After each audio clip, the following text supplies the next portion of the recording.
All right, so for the tiger nuts bread, you get your fresh tiger nuts. You can also use the dried one and soak it up for 2 days. So you rinse it very well and add a little quantity of water to blend it.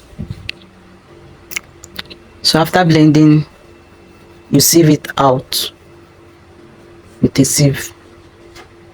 Add just a little quantity of water so that the water does not become too much when you want to sieve. So after blending, you can see that it is thick. So if there's need for you to add more water, you can add more water. If there's no need for you to add more water, just go ahead and sieve it so that the water will not be too much, so that you can have a rich tiger nut milk. So you can use the dried tiger nuts too. So once you just soak it for about 2 days, it will be enough for you to be okay for you to use. Then after blending, you sieve it out to get your tiger nut milk.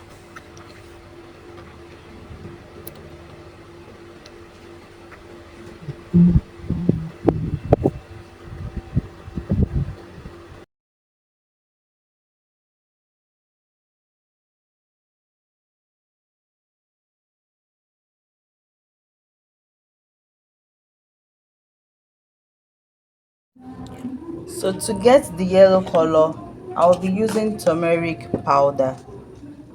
This is turmeric powder for my yellow color. You can also use the fresh turmeric. All you have to do is just to crush it and add it to your bread. But for this recipe now, I'm going to use my turmeric powder. Or you get your egg yellow food coloring.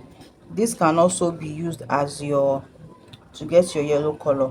But because I love natural ingredients, turmeric is very healthy, I'm going to be using turmeric, and I can also use both. So I'm using half teaspoon of turmeric powder. I'm just going to add it here. If you are using the color, you just take a very little quantity, like this is okay. If you want to use the color, and you can also use your turmeric and also your color. See,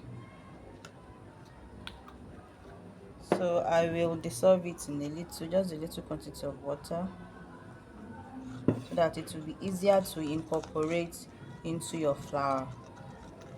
So it is just okay like this. You can see it is fine like this.